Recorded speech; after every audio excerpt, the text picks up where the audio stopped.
Okay, so I want to thank everyone for coming tonight. I'm so thrilled to have Ed Kashi being our solo presenter tonight.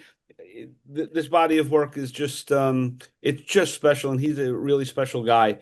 I want to thank Pro Photo Daily, Epson, American Photography, and Photo Shelter. And with that, Ed, it's all yours. Thank you so much for doing this. I know you're traveling and running and going all the time, but thank you so much. All Off we right. go. Well, Frank, thank you and welcome everyone. Thank you for joining. So I guess my task today is how do I present 45 years in 45 minutes? So here we go. Don't worry about the clock it. I know, I'm just all Okay. right. Okay, everybody see that? Cover the book. Yep. So uh, about a year and a half ago, I decided to donate my archives. I've been photographing for almost 50 years now to the Briscoe Center for American Studies at University of Texas in Austin. And we can get into why I did that, but besides legacy and sort of preservation of my work to this point, one of the things that they also did was publish this massive book called A Period in Time.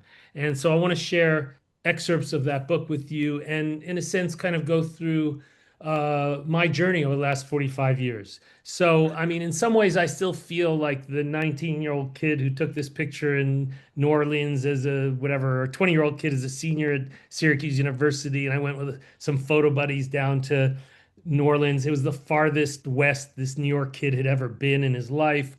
And it opened my eyes up to realize that I was not destined to move to New York. I moved to San Francisco.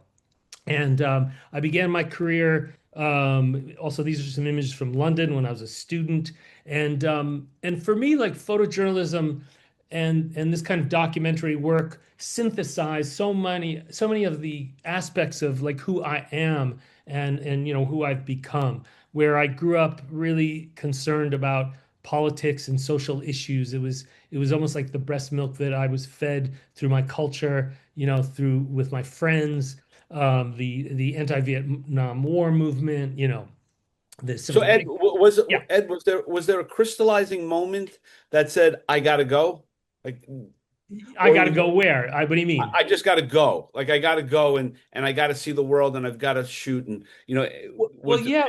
Well, so I mean, really, it was at the age of 16 where I thought I wanted to be a writer. I fell in love with novels, and then when I got to the university, I was quickly absolved of any thought that I was good enough writer. And in a moment of panic, I thought, oh, I'll do photography, and it ended up because it would allow me to do the things I imagined I could do as a writer, which was be a storyteller, be artistic, travel, meet people, be engaged with the world, and especially for me around issues. And so that's really how this began. And then, I'll never forget when I saw Marilyn Mark's book, Ward 81.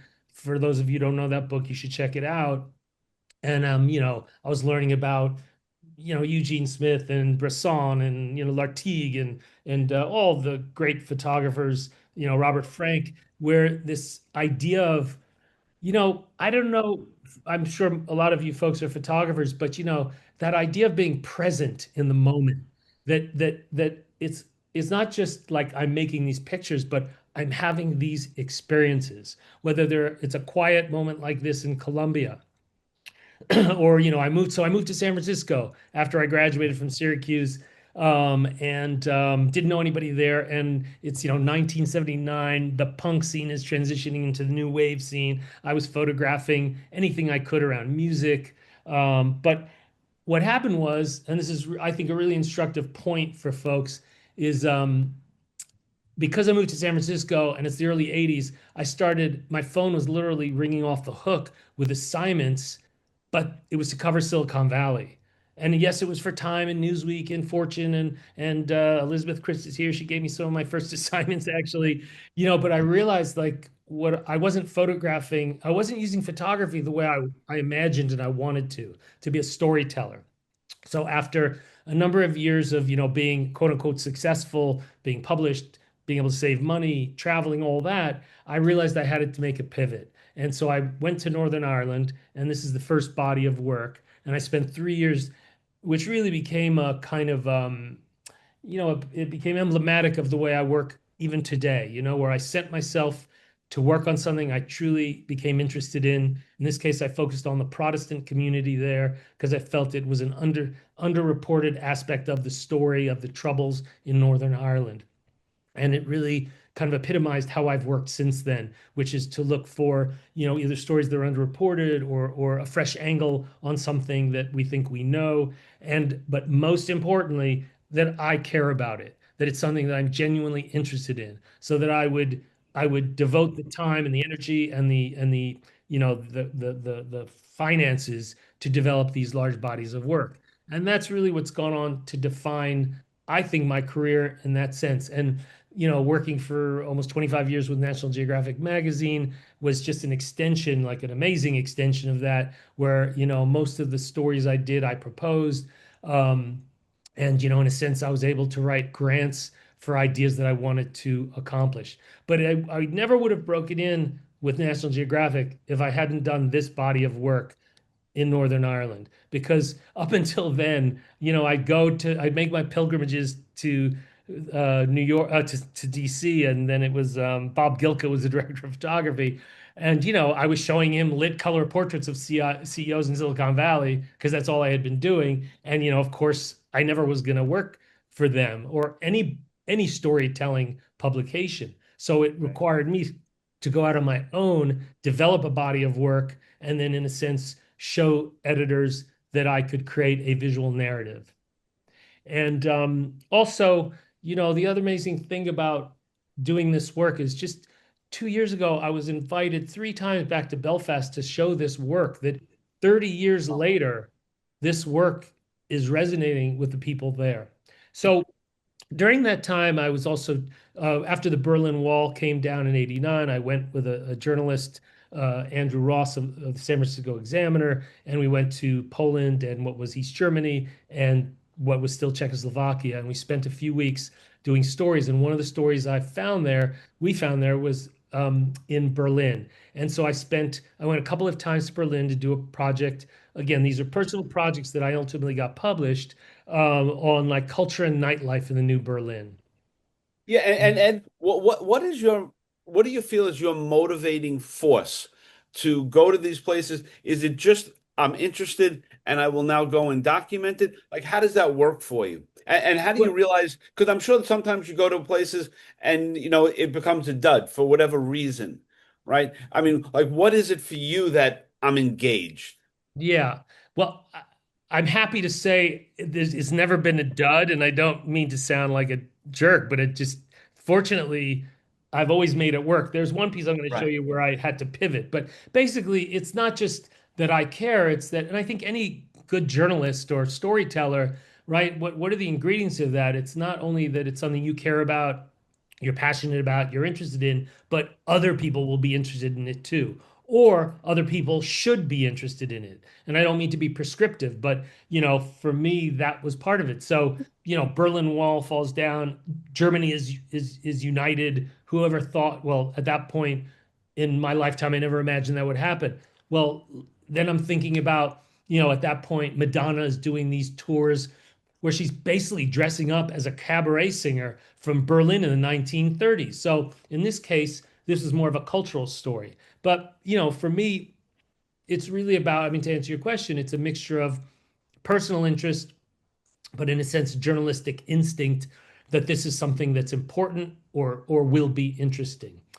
Now, in this book, I've also sprinkled these dispatches, which are from a previous book called Photojournalisms, because part for me, what became important as my career, as my life has unfolded, is that I'm also a family man, and I'm unbelievably still married to an amazing woman, Julie Winokur, who, for some strange reason, has stuck with me for 34 years, and we have 2 beautiful kids. And so I think in this profession, so anyway, so I've in the book we've got these. There's a handful of these sort of double page spreads, which where there's a journal entry and then an image with it. And I spent almost 20 years. I wrote journals to Julie from the road.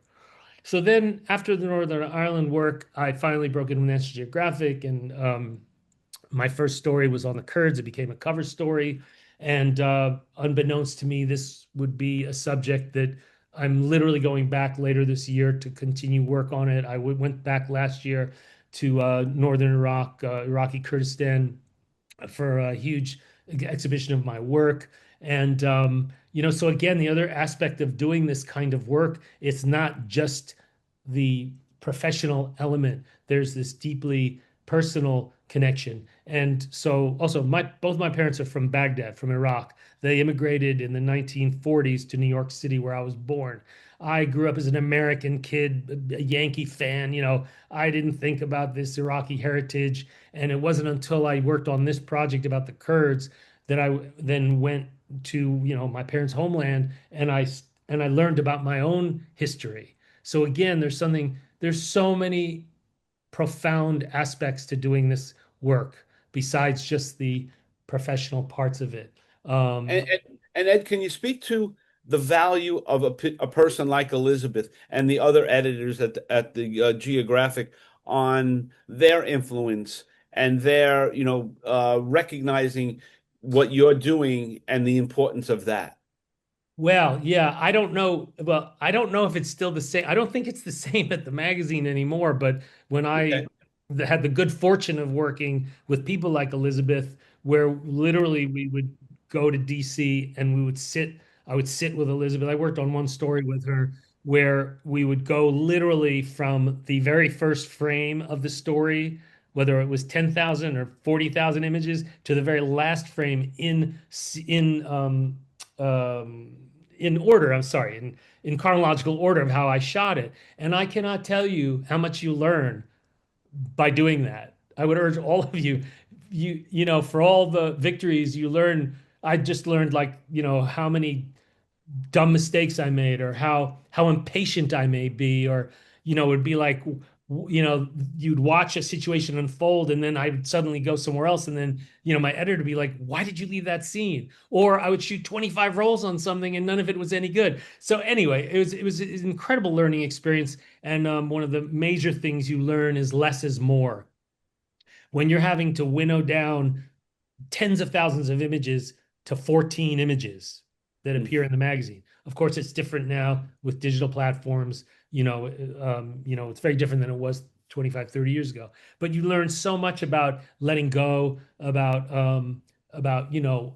what makes an image great, or what makes an image useful in the context of a visual narrative, right? Because that's the other thing is, when you're creating edits or stories, especially for the editorial space, you're in service to the story, you're in service to the narrative. It's very different. And I think that's one of the greatest challenges of being a photojournalist, is that I can't choose the time of day, I can't choose the background, the light, the subjects often don't want me there, the security, like, there are so many factors I do not have control of.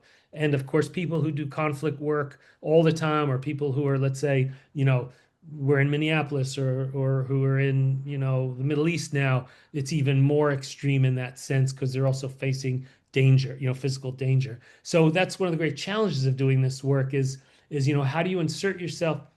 How do you figure out where you need to be? I remember is it Alex Webb who was saying, like, the key is to stand in the right place. It's so simple, but it's so Yeah. profound. Yeah. So in my case, where I'm more of an issue-oriented photographer, that means doing the research and coming to understand, the cultural mores, the political situation, all the dynamics, so that I know to stand in the right place, which also means being in the right place at the right time.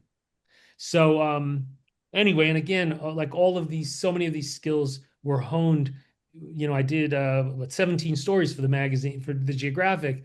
So, they're honed working with great editors like Elizabeth, where you really you come to understand on a deeper level what it means to create a visual narrative, to learn how to let go, separate from your babies and all that. So this You, is you know, another it, example. Yeah. it's an interesting thing when we have people on who talk about the Geographic. Everyone knows the number of stories they got in the Geographic.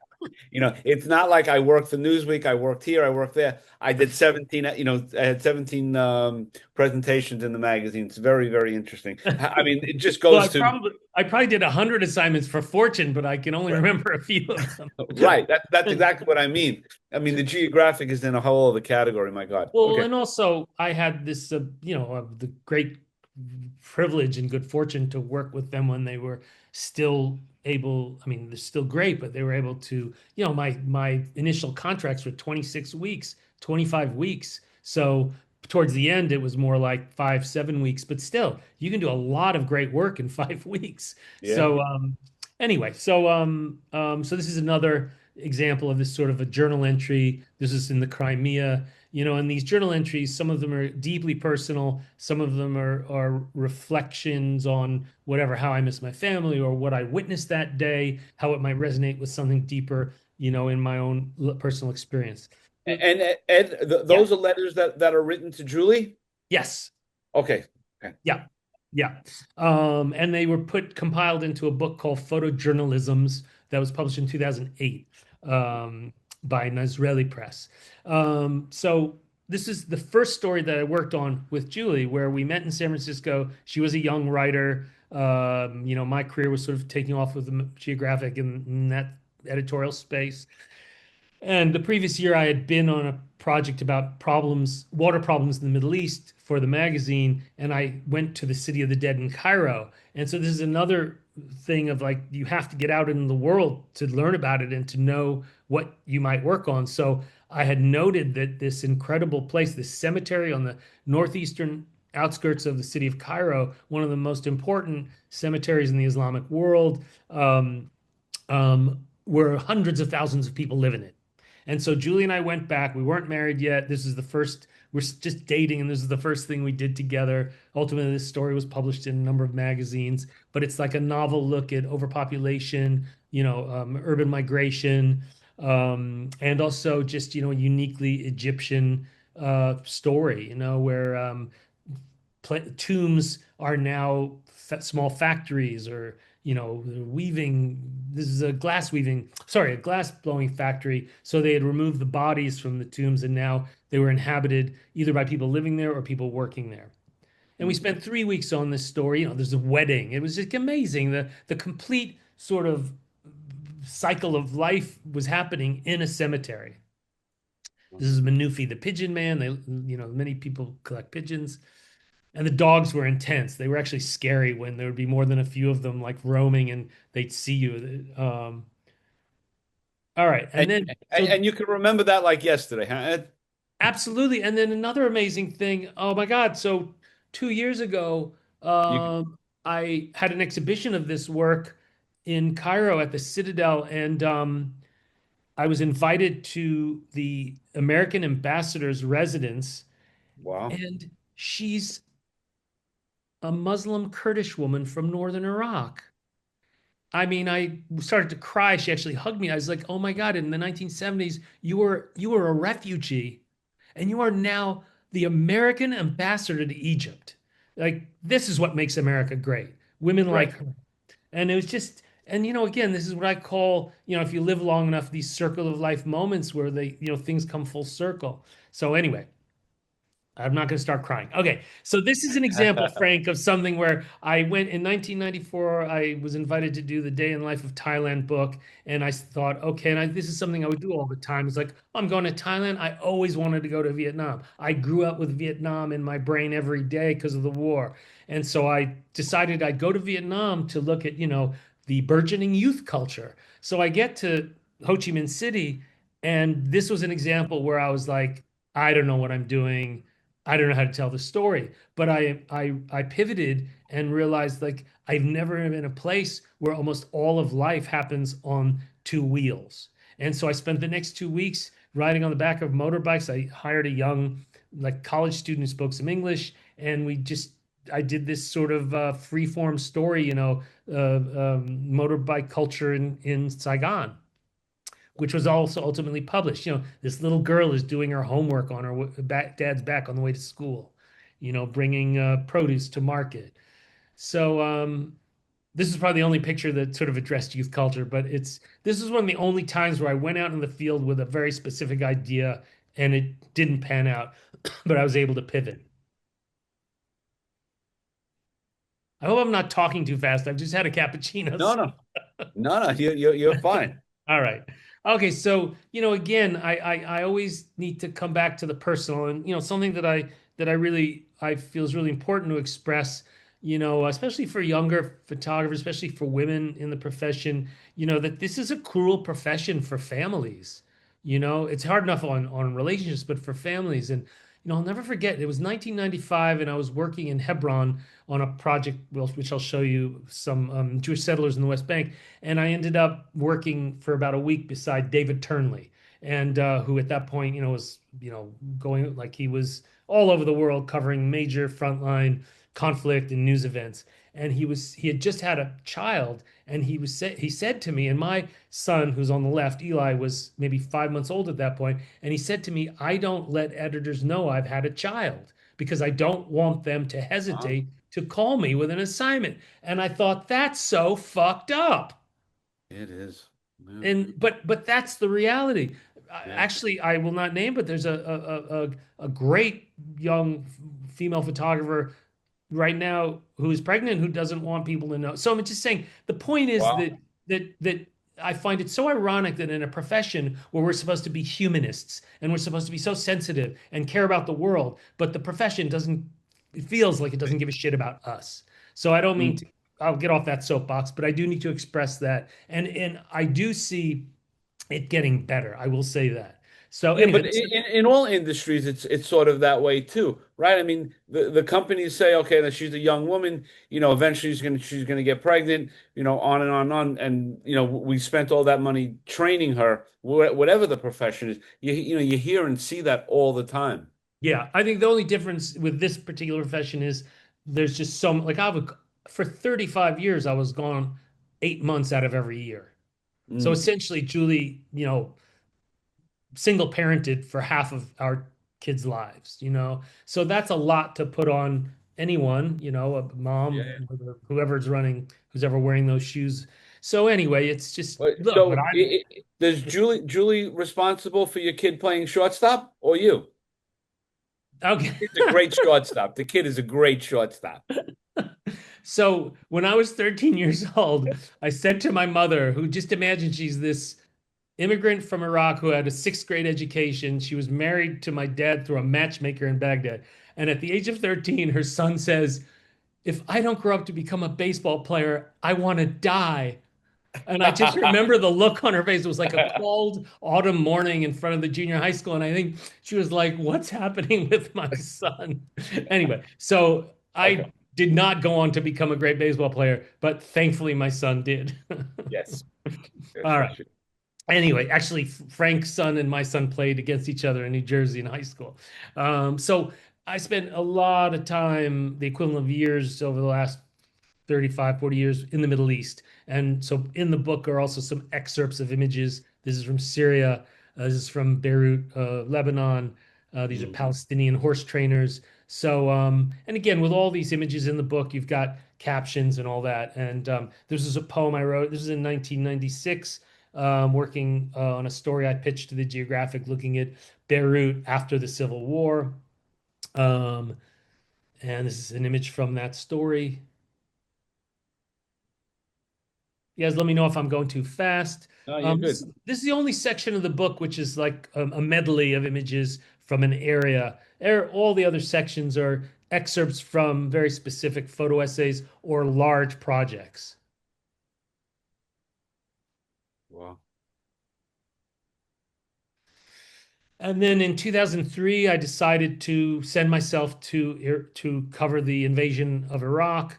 Over between 2003 2005, I went about 6 times on my own. What was ironic, I was still living in San Francisco then. If I had stayed in San Francisco, the phone was dead. I would have gone broke. But because I based myself in Kuwait City and then Baghdad, I was literally turning assignments down. I don't know if that reality exists anymore. I don't know if that reality exists anymore because also now to cover conflict, you really need to have, that medical field training and which I think is a great. And anyway, so but these are American forces occupying one of Uday Hussein's, one of Saddam's sons' palaces. Very surreal scene. Um, excuse me.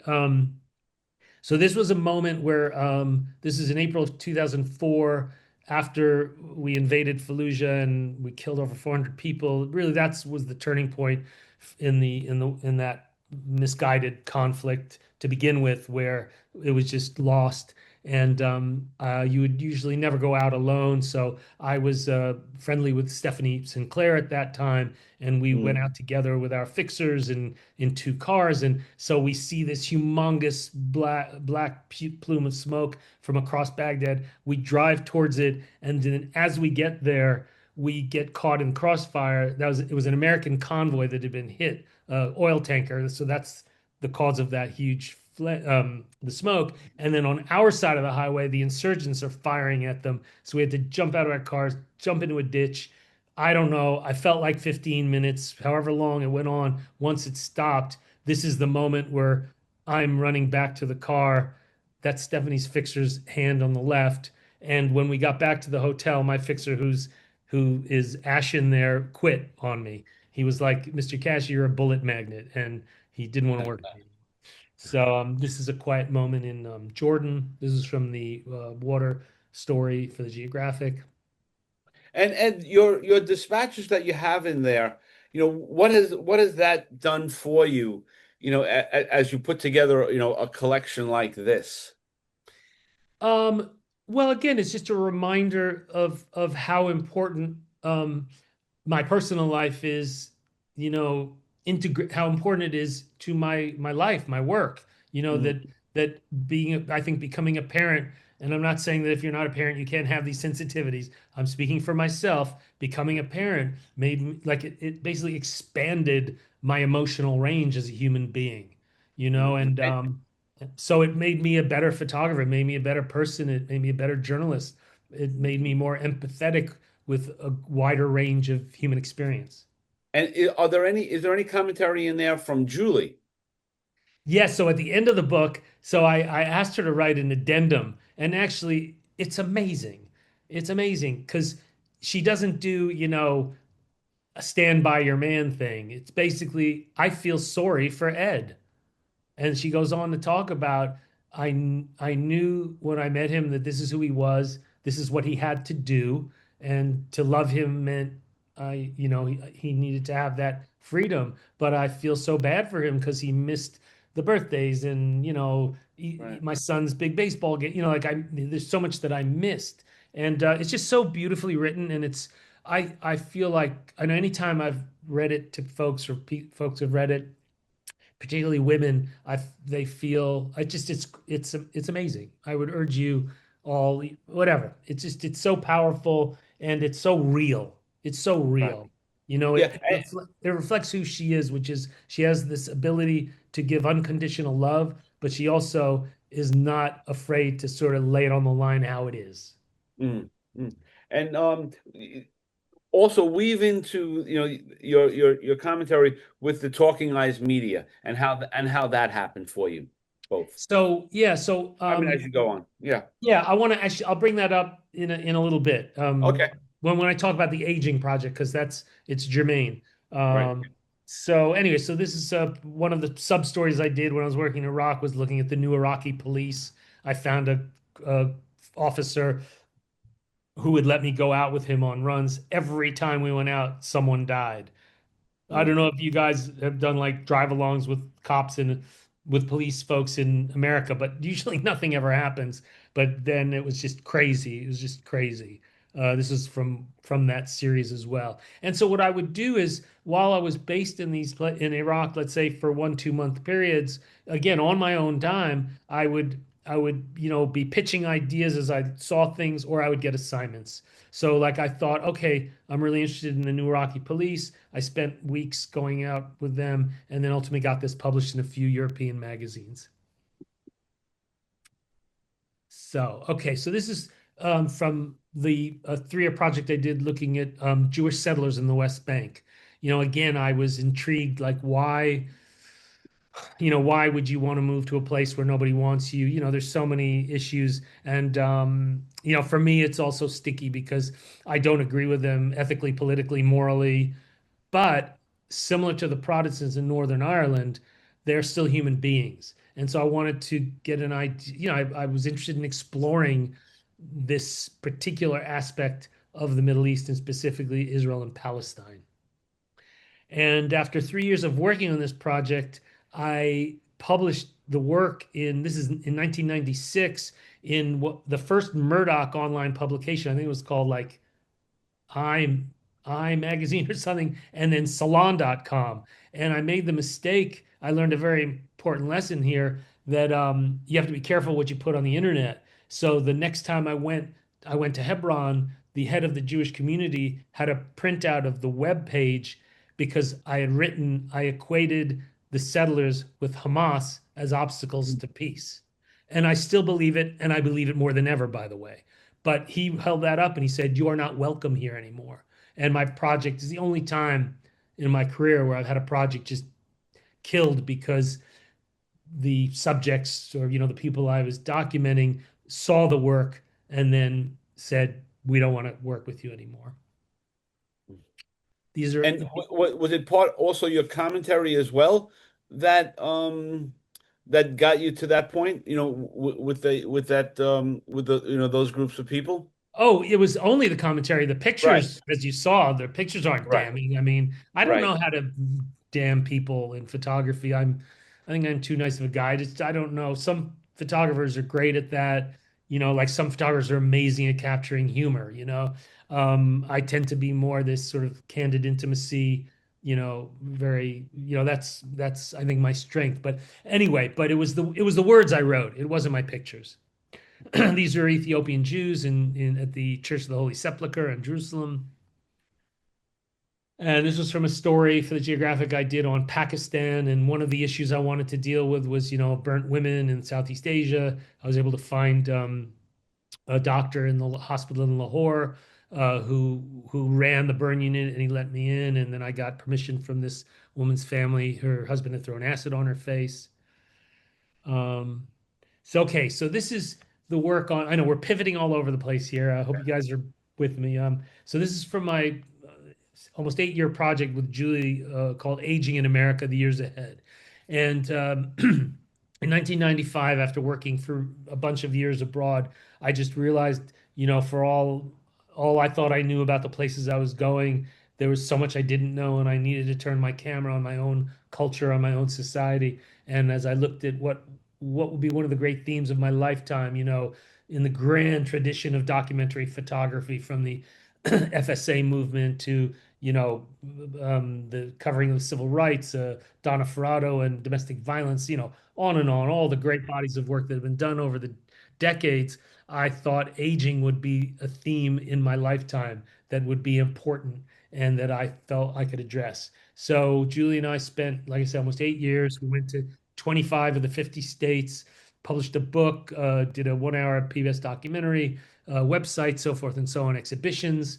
And so after we completed this project, and this was in the before times, as I like to say, where we were getting huge grants from, the Robert Wood Johnson Foundation, we realized that because we didn't have a nonprofit, we had to go with these fiscal agents who would take up to 15% of the grant, and then we would have to pay taxes on the grant money.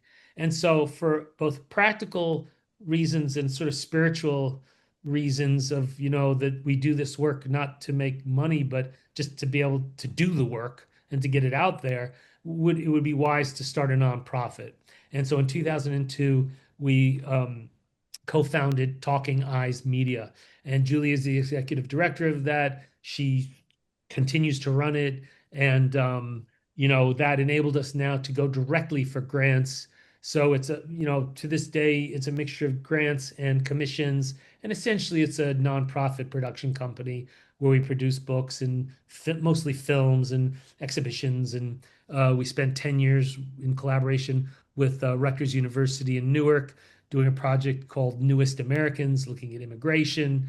So, in all of my work, in all of these situations, it's about how do I get myself out there to work on the issues that or the themes that I think are important and that I care about, whether it's investing my own money, going for grants, pitching to publications, which is less and less an option.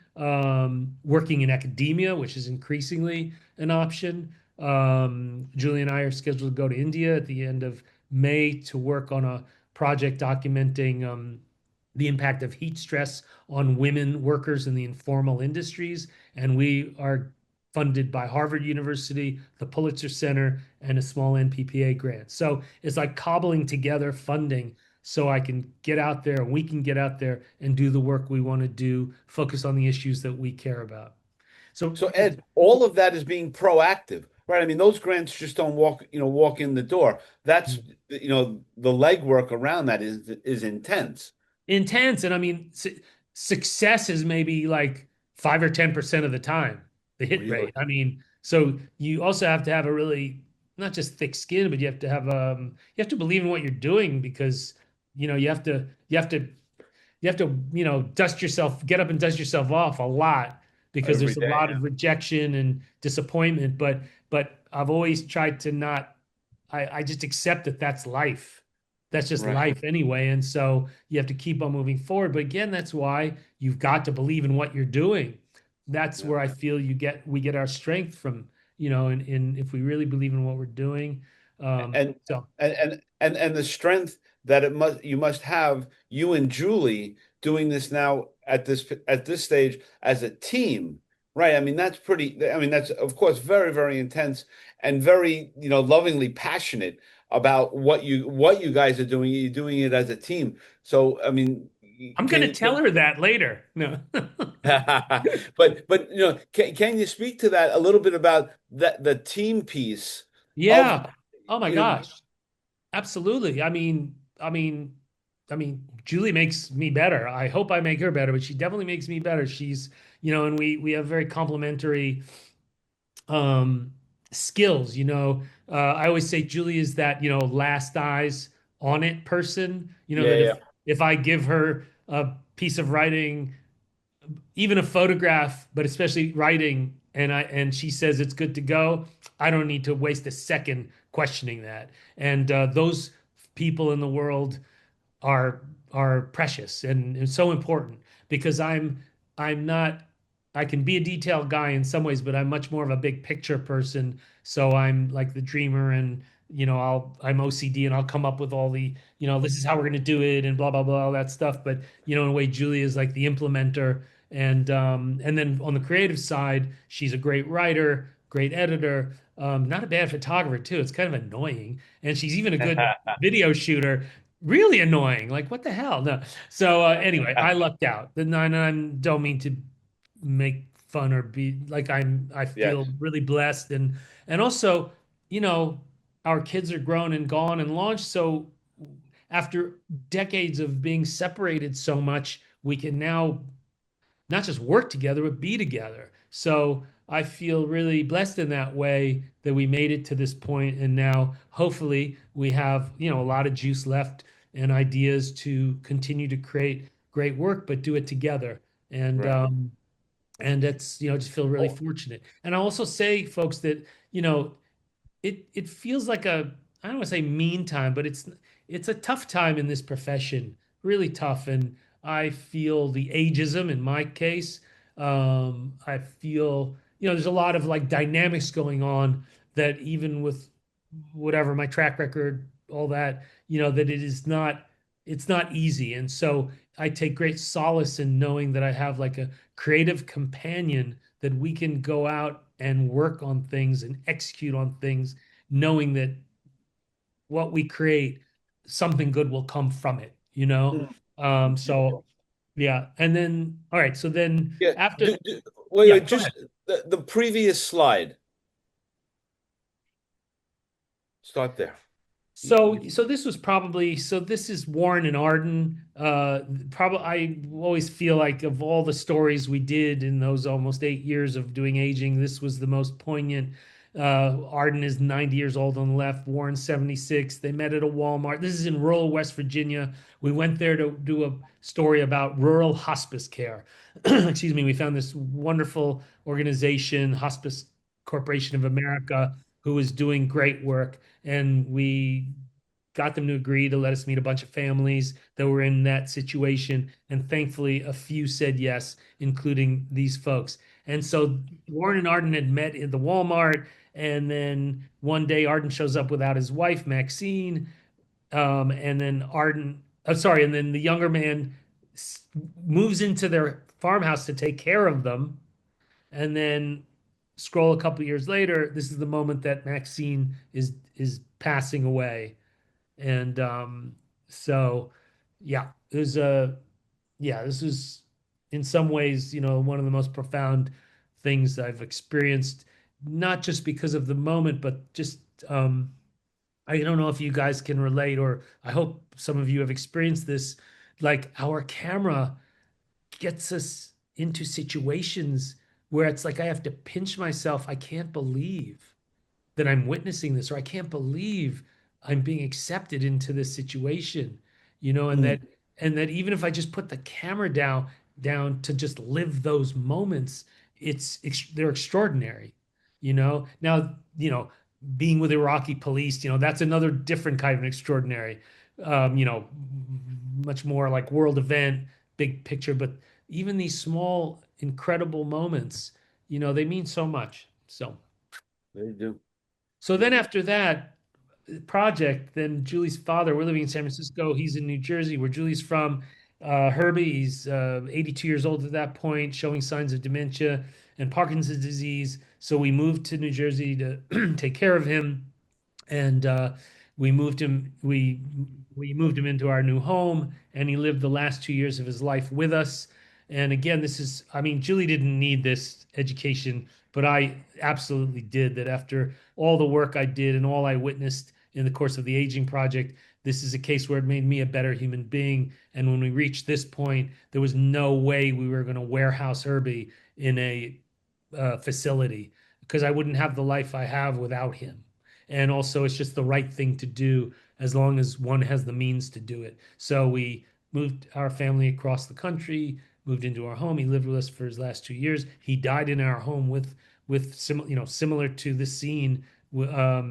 And I hope my kids also got a lot out of that. But anyway, so that's and then oh my God, so the week that we move him into our house and we don't know what we're doing, we're not like geriatricians or anything. Brian Storm of Media Storm reaches out. He's then at msnbc.com. He's like, "Hey, dude, I got this new project called The Sandwich Generation. You want to do a film?" I was And just I'm going to like, bring that up. Yeah. "Oh my God, this is like exactly what this is exactly the role we've entered." And I looked at Julie and I said, "There's no way we have the wherewithal, the bandwidth to go out into the world to find a situation and a family and get permission and all that, but we are living it. And why don't we turn the cameras on ourselves?" And I'll never forget that she said, "You can do that, but I'm going to take care of my father." And Mm. so anyway, we did it, and in the course of those 2 years, we did two different films on this situation. It was called Sandwich Generation and then Living with Herbie. And anyway, I actually think Elizabeth, I was when she was at the Geographic, published a small excerpt in a front section. I don't know. I feel like I dealt with Elizabeth on this, but anyway, so that's that. I have to say, I always associate. I didn't realize that Brian was the one, but I always associate the sandwich generation with you because There you yeah, go. And yeah, and it's interesting because it's one of the bodies of work that we continue to get responses from. And really, or like Julia get letters from like someone saying, because of that film I became a geriatric nurse, or I became a social really, worker. It's just, guys, it's powerful. We can make a difference even if it's just on individuals. We might not change our government's policies, but we can make a difference. yeah. um all right, so we're going to pivot to Nigeria, the Niger Delta. So This is because my son plays baseball. So I'm in San Francisco at a Little League game, and I end up sitting next to Professor Michael Watts from Berkeley, who is a world famous geography professor and an expert on oil in the Niger Delta. So he's a British man. We're talking, while our sons are picking daisies in the outfield. Anyway, and then he says, "What do you do? What do you do?" And then I go, "Oh, well, I just came back from Iraq. I'm blah blah blah." He goes, "Oh." And the next thing I know, he's hired me to come with him to work on a project in the Niger Delta. So that was in 2004. I went for 3 weeks and I was caught. I just was nipped in the bud with this issue. I had never seen a kind of the kind of economic inequities. This, where like, billions and billions of dollars of wealth had been generated, and the people who live there have nothing.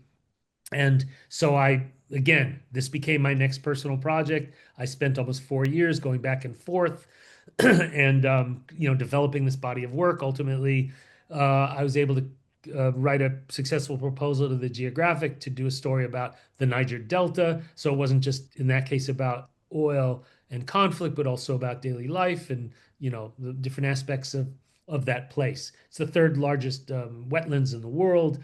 Nigeria is one of the 10th largest producers or exporters of oil and gas in the world. The environmental degradation, the human rights issues, there's so much embedded in there. And then ultimately I published a book, Curse of the Black Gold.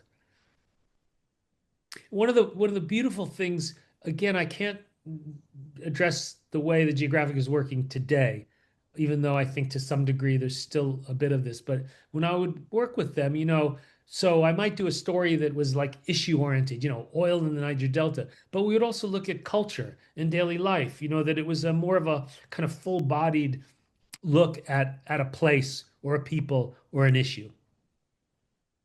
Mm. Yeah, Ed, in the book, was there ever a thought that your kids would write something?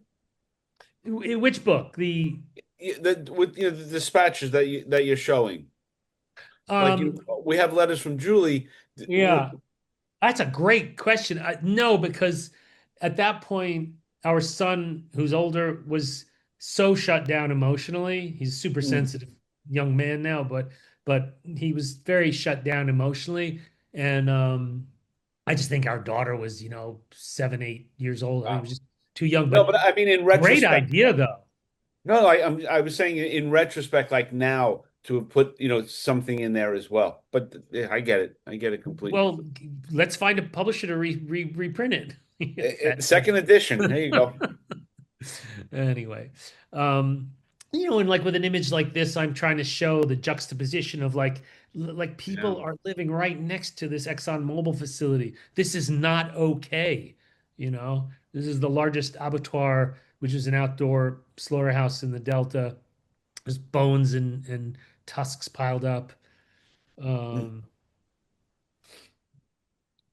And I mean in these kinds of projects, it's really just you. There's no other photographers covering or documenting this work, right? Yeah, I mean, there are other photographers who have and Stuff. had gone to work on elements of this story, but Right. again, I'm about in-depth long term. I'm not a Right. news photographer. I'm actually not Right. a great news photographer. I had to do it. It's just that's not my the reflexes, and I'm much more of a I want to get close. I want to spend time. I want to Right. dive deeper. But within that, I'll still end up covering like this was a day where these rebels were burying 9 of their mates who had been killed by the Nigerian military, and they gave me permission. I was like one of only 3 Western journalists to to witness this. So, and this ended up being, also it developed another aspect of my practice, which I call advocacy journalism. And I realized it started unwittingly when I was doing the Kurdish work, and then the aging work took it to the next level. And then this Niger Delta work took it to yet another level of where, I had like a symposium at the London School of Economics where I invited scholars and a Niger Delta expert, you know. But then I realized like I'm a storyteller. I have an activist heart, but that's not what I do. You know, it's so important also understand what are your superpowers and focus on those Mm, things, unless you're that rare bird that does everything great. That's Julie. So I realized like I have an activist heart, but I'm not an organizer. So I need to I need to find the right collaborators to work with. mm, All right. So this is an example of, this is a story I did for the Geographic, which I pitched to them on the Golden Quadrilateral Highway. So I saw this story in the New York Times. I think actually Tyler Hicks had photographed it about this, largest infrastructure in the history of India, this huge highway system from, Delhi to Calcutta to Chennai, Bangalore, Mumbai, back to this huge thing. And so I thought, well, I'll pitch it as a metaphor for how India is modernizing or developing. And thankfully, they said yes. And I think I spent about 10 weeks on a few different trips developing this project. And, again, in my fashion, using it as a way to deal with different issues and aspects of India today, from these like super fancy shopping malls, you know, whatever housing. We don't have time to get into the granular element of it, but um, this idea of how does a country with I think 700 million people living in poverty develop? mm. This was And the Yeah, go ahead. yeah, with being someone so thoughtful and so compassionate, it's interesting because I'm toying, in my head, the word advocacy, and you see that a lot, with photographers like Stephanie Sinclair with the young brides and Amy Vitale with the pandas, right? And trying, owning that animal space. Is it hard to not become an advocate? Well, I mean, it's hard. How do I answer that? I mean, well, first of all, Stephanie is a rare breed of Right. human. Like she's an The example greatest. along with well, Marcus Bleasdale had done this, but Jonathan Tergovnik with his, where Right. there are, and Amy, photographers. Well, there's a bunch who have done this where Right. they got committed to an issue and then not only continued to do documentary journalistic work around it, but created their own nonprofit or foundation Right. around it. And so, hats off to those folks. But again, I just realized that I don't have the bandwidth. I couldn't like support a family, support my career, and do that. So, as I said a minute ago, what I learned is that I need to find the right collaborators to work with who can take the materials I create and then make change. Right. Okay. Yeah. It's just interesting. Yeah, for sure. No, in India. Okay, so here's another story. We doing good? I have no Yeah, idea we're about time. fine. We're Okay. fine. All right. So this is another story I pitched the Geographic looking at Arab Christians in the Middle East. I mean, they published it in color, but I've decided I like it in black and white. And again, just I'm super interested in the Middle East, super interested in this issue. I don't think a lot of Americans realize that, Arabs are also Christians. So Arabs are also Jews. I'm one of them. So I mean, that this it's always for me this idea of in my work, I want to expand people's knowledge and understanding. Even if I'm not dealing directly with like a topical or news breaking issue. This is more of an evergreen kind of a story. So we went to Palestine, Israel, Syria, and Lebanon to do this story. And Ed, with stories like this, can you speak a little bit about how you pitch the ideas? Because you say you pitch the ideas and you got the assignment. What do you like? What kind of skin do you shed in your pitches? Well, I'm not sure you by skin you should, but I mean, like essentially, you're trying to, you're trying to say, especially today, to be very pragmatic for folks today, you need to be able to not only explain why it's important, but also why now and why you. So the YU was easy in the context of the geographic at that point because I'd done possibly more work than anyone at that point who was working with them consistently in the Middle East. The timing that was in this case fungible, if you like, because this is an evergreen story, but also this is post Iraq invasion where hundreds of thousands of Iraqi Christians had either had been had to leave, or so many were killed. So it was a moment where there was a lot with the rise of his sort of Islamic extremism, and also quite frankly pressure from Israel against Palestinians, that the Arab Christian community was under pressure. So that's how Mm, we pitched that, you know. So it's like you need to be able to express very clearly, why is this important? Why should you do it now? And again, why should you be the one who does it? And that mm, last thing didn't exist 30 years ago. We were never questioned about like why should I go to the Crimea, or why should I go to Russia, But today that has become, whether you're going for grants or pitching to publications. really? Okay. There's an amazing monastery in the mountains in Syria. Syria is such a beautiful country. It's so sad what's gone and what's happening, and especially today. This is one of the last Christian Palestinian villages. All right.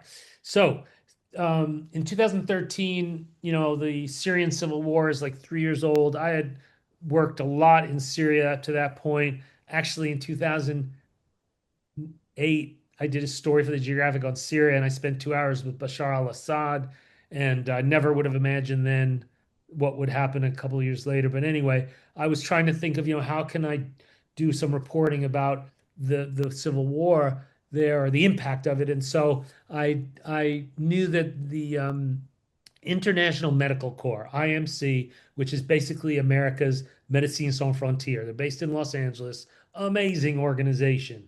Amazing organization. They work in over 70 countries. They do frontline work, but I knew that they were working on the issue of mental health in among young Syrian refugees. So I pitched the idea to them. This is a paradigm shift. They financed my trip to Iraq and Jordan, and then Time magazine published it. And typical of how I've been working, I'd say for the last 15 years, is usually I make a short documentary film along with my images. And so I made a 15-minute film, and then did this photo essay as well. Wow. And in a situation like that, Ed, being that you've already shot the story and you had a grant, does Time Magazine still pay you for that? Yeah, I think I got $2,500. Yeah. Okay. It's pathetic. I don't, I Yeah. mean, and Justine Simons is there's just amazing, amazing editor, and great, great, great supporter of the work. And the folks, it's not the editor's faults. I mean, Yeah. honestly, they're being squeezed as well. Yep. Yeah. They're being squeezed as well. So it's just unfortunately the time that we're living through, the time I've ended up, like in the course of my career, I've watched all these, it's insane, these institutions that I grew up in thinking would be there forever, that are just Yeah. falling or fading away, which is also why, Frank, what you do is so great. Honestly, it's just, because one thing I've learned, and I think you probably see this, is that people still love photography. Like, Yeah. photography is alive and well, There's no right? doubt about that, Ed. There is. And Yeah. all over the world. Oh my God, I have the great privilege of mentoring photographers from all over the world through 7 and different workshops I do. And it's actually awe-inspiring how much talent is out there, how many people care about things. They're visualizing their work in interesting new ways. So it's a very exciting time, even though in this sort of editorial space, Yeah. the media space, it doesn't feel, it doesn't feel so great. So and then this is an example. This image is from a project that that really epitomizes advocacy journalism. So the Vietnam Reporting Project, it was out of San Francisco. They commissioned 15 media makers. Thankfully, I was one of them, from broadcast journalists to writers to photographers, radio journalists, so forth and so on, to do stories around Agent Orange. And so I pitched to them to go to Da Nang and do a film and a photo essay looking at the enduring impact of Agent Orange. This image actually won a World Press Award and was published in Geo and other magazines. So, that's an example where then this was a Ford Foundation funded project. Then the leader of it took these materials in front of Congress, and Mhm. through this work convinced them to allocate millions of dollars to the Vietnam government to clean up the remaining hotspots of Agent Orange. Is that right? That's what I'm talking about. Where, I mean, my part is small, but still, it's that idea of how Wow. storytelling can have an impact. And I think it was Marcus Bleasdale who said that, but that idea of, like the I can have the cover of National Geographic and purportedly reach 40 million people, and it feels dead on arrival in some strange way, even though it might be great for my career. You can reach the right 1,000 people and actually make a difference. Yeah. Yeah. All right. So this is this is my latest project, which has sort of morphed. 13 years ago, I began looking at the impact of chronic kidney disease around the world, and I started in Nicaragua, where this image is from. And this is it's a non-traditional form of kidney disease, mostly impacting poor agricultural workers along the sort of equatorial band of the hottest part of the earth. So it's also a climate change related project, where now people in these young workers in their 20s and 30s are dying. So, as I said, I've worked in 7 countries over the last 13 years on this project. It's been, published all over the world, well, whatever, blah, blah, blah. It's had huge impact. Actually, working with the activists I've worked with, we've actually changed some of the labor practices at sugar mills in Nicaragua and El Salvador. I just returned from El Salvador yesterday. I did the latest iteration of this project, which is now about the impact of heat stress on manual labor around the world. And Mm. the project that I'm alluded to earlier that I'll be doing with Julie in May is sort of like this is where this kidney project has morphed to. Now I'm looking at heat stress because I don't know how much more I can contribute through storytelling to the kidney disease project.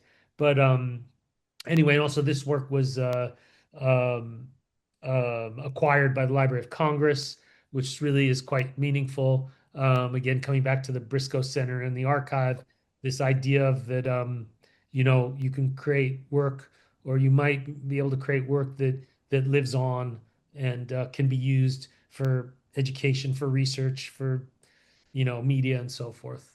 Yeah, and Ed, I mean, as you say that, how does I mean, you got to feel really proud about that from from a legacy standpoint, right? When the time comes, I mean, your legacy is all this powerful work. I mean, that's got to be a great space to find yourself in.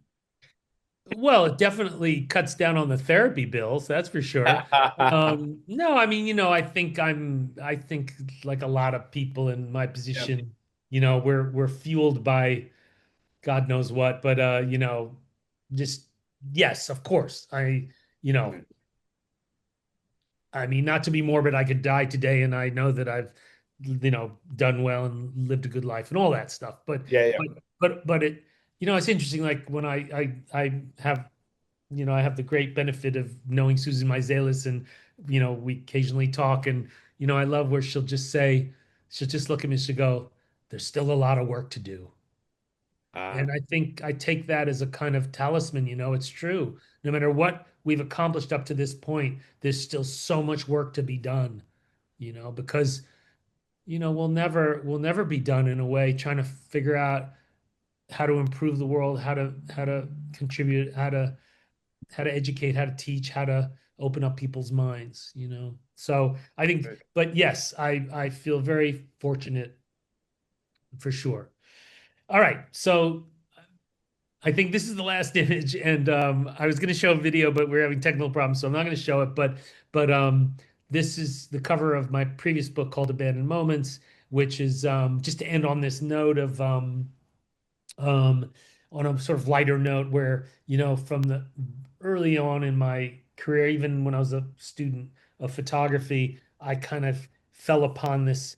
People would call it shooting from the hip, but this idea of that, almost a sensation that in the moment I'm making images, I'm actually not in control. And I'm not saying all the time, but I'm saying that unlike in contrast to the decisive moment coined by Cartier-Bresson, which is mostly how I work, where I'm looking at the edges and the foreground, middle ground, background, and being incredibly precise and anal about composition and all that. This is a different way of photographing, where it's more free form and it's loose and it's visceral and it's just kind of going with the flow of things, not looking through the viewfinder. Sometimes using a flash in low light to play with movement. And then, but anyway, the book is called Abandoned Moments, and that was published a few years ago by Kara Press in Germany. And as my career developed, and then I'd find myself working in either conflict zones or areas of unrest, this approach actually became a very useful tool, or quiver, a tool in my toolbox, because there's something about bringing the camera up to your eye where you not only can change the situation, but you can attract attention that can compromise your safety as well. And so being able to shoot fluidly from the hip, so to speak, could be from my feet or from above my head, whatever, has became a very useful tool, as well as a form of like just this sort of effervescent approach to photography. All right, there we Wow. go. So Ed, we can buy people who want to buy this book or your prior books can do that at your website Yeah, just go to my website and there's a books link. tab. Okay, great. Okay. If anyone has any questions, now would be the time. Okay, that was Evan has his hand, or Evan is applauding. Anyone has any questions, comments?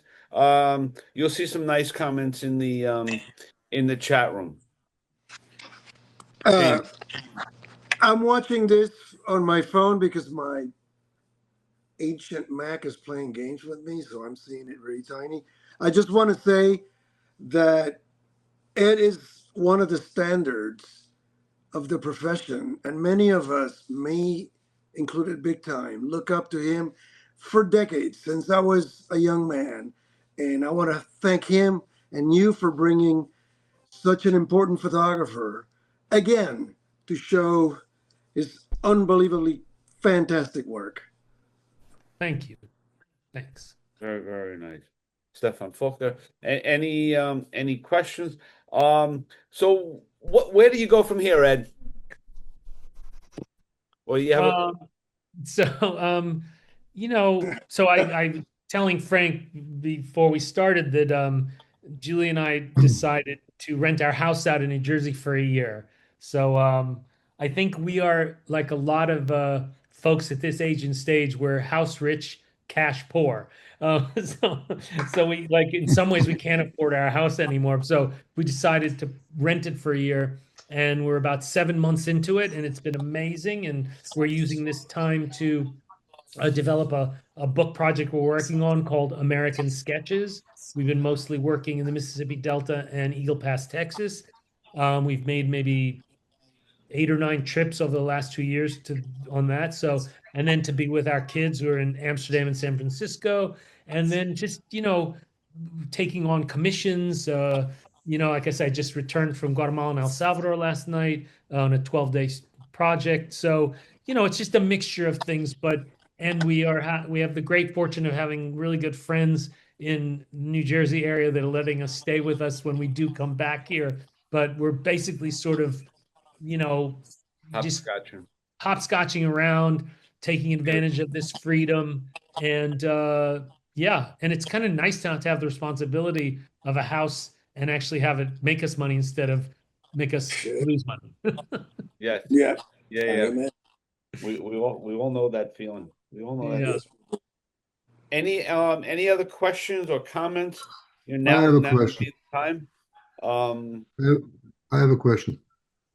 Stefan. How do you, I mean, there's so much you do. How do you organize your work? So how do I organize my work? Yeah, Well, on the road and when you come home, yeah. because I think I How read much do we want to somewhere. nerd out? Because I can nerd out with the best of them. That's I mean, I don't know how to. I'm not sure. Let's see. How do I? I mean, from early on, when I was just getting started in San Francisco in like the early '80s, I realized I never wanted to lose a piece of film. Right? That was the driving force. It was like, oh shit! It's like if I'm gonna make this my life, I'm gonna create a lot of work, and digital wasn't even on the horizon, right? So it's like, how do you manage physically these precious vulnerable, physical things. And so I created a sort of alphanumeric naming system. And also, I've had the great fortune of working with wonderful folks as sort of studio managers over the years to help me grow it. But I have a really very strong filing system. I back everything up in triplicate. I have a huge server system, so I can also have a remote server so I can access my work from anywhere in the world. But basically, I back up everything in triplicate in the field. When I come back, I load it onto my server, which is backed up in triplicate. And then I'm so neurotic, I also now back it up onto digital tape because it's become more affordable. And frankly, because I've done all that, the Briscoe Center was more than happy. They wanted my work because I wasn't presenting a headache for them. So you are a So nerd. Okay. that's why I'm yeah, asking because yeah, I'm a nerd. I'm a nerd. that's why I'm asking because I read about that and Right. so many photographers at our age now want to move their archives to museums or institutions, and Yeah. they don't want them because they're usually not well organized. And somebody praised yours and said it's There like you like a Mercedes of Yeah. archives. So Well, I'll Yeah. tell you a little lesson I learned. This was like in 2008.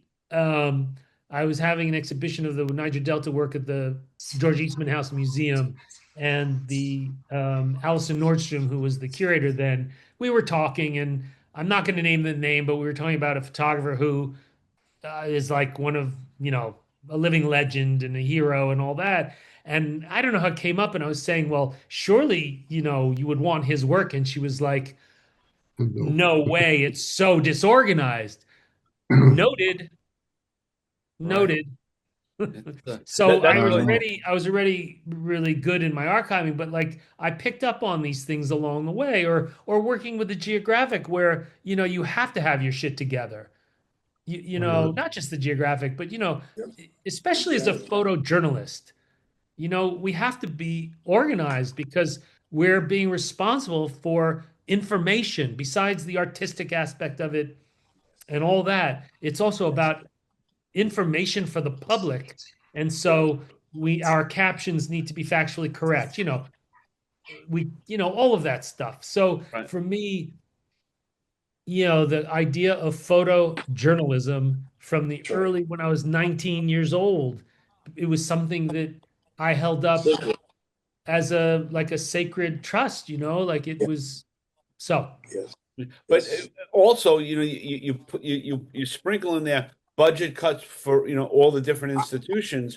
Who has the budget now to give someone this archive to try to go figure it out, right? I mean, and that great photographer is going to deliver a mess that could be a career for somebody else that yeah. who has time for that. That's really too bad. Well, this particular photographer deserves any extra work because he's so important. But anyway, but Wow. Okay. the other thing. So actually, Kira Pollock Yep. is working on a really fascinating.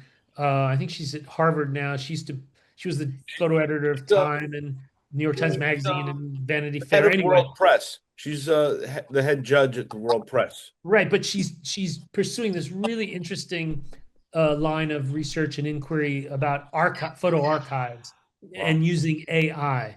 And she's been doing this really interesting thing with Christopher Morris, where again, trying to figure out how to use AI to create a model of archiving for photographers to use so that they can almost like sort of leapfrog into having a sort of a form of organization and stuff. Right. So the photographer would put their images in and the system would archive in some way. Wow. Yeah, that like actually it can recognize, oh, that's a picture from Iraq or wherever, or Wow. keyworded, and it's really interesting. Anyway, not to go too No. deeply into it, but it's No, that's Be great to helpful. know. So that's coming down the pike. That's great. Ed, I can never thank you enough for doing this. This is Thank this you. has Thank been you. this Thank is you. this is like a real gift for all of us. I mean, we're inspired, we're humbled, and we do recognize that Julie is really a saint. Totally. We do see that, and that'll be the byline for this Saint Julie. Every morning I wake up when I'm with her and I think, how come she hasn't killed me? No, I'm joking. Oh, that was dark. That was dark. No. That was very dark. We'll have to cut that out. We'll have to cut that. But yeah, and really, thank you so much for doing that. And everyone, you can buy the book, on Ed's website. Do you sell prints too, Ed? Yeah. Great. It's all So you have websites. everything is there. Great. Yeah. And do you just want to finish off with a little bit about Talking Eyes Media? Oh, just that. I mean, beyond what I've already said, Okay. I think we again, it's really Julie's company, Right. she's using it. Like for instance, she's working on a couple of projects right now around immigration in New Jersey, and the other cool thing she created was the Newark Story Bus, where she got an NEH grant a few years ago to retrofit a small like mini bus into part recording studio, part photo studio. And actually, she's going out tomorrow. I think it's the last time to New Brunswick, somewhere in New Jersey, and basically it's to collect stories and photographs of people in Newark and now in New Jersey. And in these projects she's working on right now, that material is going to be used for a series of podcasts, but then also what's called the Monuments Project, where they're going to create monuments to immigrants across the state based on the stories that she's recording. So Great. That sounds important. yeah. Sounds very important. And another important thing. Yeah, and let her know we'd love to have her on as well. I mean, Oh, that'd be amazing. Absolutely. yeah. I mean, that's a standing offer. So Ed, I thank you very much for doing this. I know you just got back and on and on and on. So thank you. And in all your travels, be safe. We can't tell you how much we all appreciate what it is you do and doing it with such grace and dignity. So Thank you. Thank you. All right. Everyone take care. Be well. Thank you, Thanks, Frank. everyone.